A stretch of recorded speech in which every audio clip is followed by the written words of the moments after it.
ഇപ്രാവശ്യം സൺഡേക്ക് ഞങ്ങൾ വീട്ടിലേക്ക് പോയപ്പോൾ കണ്ട കാഴ്ചയാണ് കേട്ടോ. നമ്മുടെ പ്ലാവിൽ ചക്ക ആയിട്ടുണ്ട്. കുഞ്ഞ മരത്തിലാണ് കേട്ടോ ചക്ക ഇരിക്കണത്. വീട്ടിൽ കയറിനേക്കാട്ടും മുമ്പ് നമ്മൾ അതാണ്ട് പോയി കണ്ട്. അപ്പോൾ അങ്ങനെ കയറാൻ നിൽക്കുമ്പോണ്ട് നമ്മുടെ നാട്ടിൽ തന്നെയുള്ള കുറച്ച് ഷോപ്പുകളുടെ പരസ്യത്തിൻ്റെ പേപ്പറൊക്കെ കൊടുന്ന് ഇട്ടിട്ടുണ്ട്. ഷാനക്ക് കയറിയത് ഷാനക്കാൻ്റെ പണി തുടങ്ങി. ഞാൻ കയറിയിട്ട് എൻ്റെ ഫേവറേറ്റ് പ്ലേസിൽ കണ്ടിട്ട് ഫസ്റ്റ് പോയത്. ഇവിടെ എന്തെങ്കിലും ചേഞ്ച് ഒക്കെ ഉണ്ടോ എന്ന് നോക്കാൻ വേണ്ടിയിട്ടാണ് പോയത്.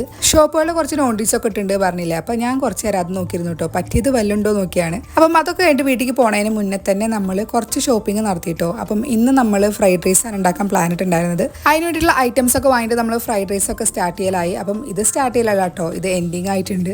അപ്പം ഷാനൊക്കെ സോസേജ് വാങ്ങിയിട്ടുണ്ടായിരുന്നു. അപ്പം ഇപ്രാവശ്യം ഫ്രൈഡ് റൈസ് ഉണ്ടാക്കിയപ്പോൾ അതിൽ കുറച്ച് സോസേജ് ഇട്ട് മിക്സ് ആക്കിയിട്ട് കേട്ടോ. സംഗതി സൂപ്പറാണ്. അതിനുശേഷം ഞാൻ സലാഡും ഷാനൊക്കെ സോസേജും കുക്കിംഗ് ആണ് കേട്ടോ. ഓൾമോസ്റ്റ് ഒരു 3 മണിയായപ്പോഴാണ് നമ്മുടെ കുക്കിങ്ങും ഈറ്റിങ്ങും ഒക്കെ ഫിനിഷ് ആയത് കേട്ടോ. നല്ല ലേറ്റ് ആയതുകൊണ്ട് തന്നെ നല്ല വിശപ്പുണ്ടായിരുന്നു കേട്ടോ. അങ്ങനെ ഒരു 5:30 മണിയായപ്പോൾ ഞങ്ങളുടെ അടുത്തുള്ള പാടത്തേക്ക് കാറ്റ് വെള്ളം ഇറങ്ങിയതാണ് കേട്ടോ. ഒരു രക്ഷയില്ല, അടിപൊളി വൈബ്.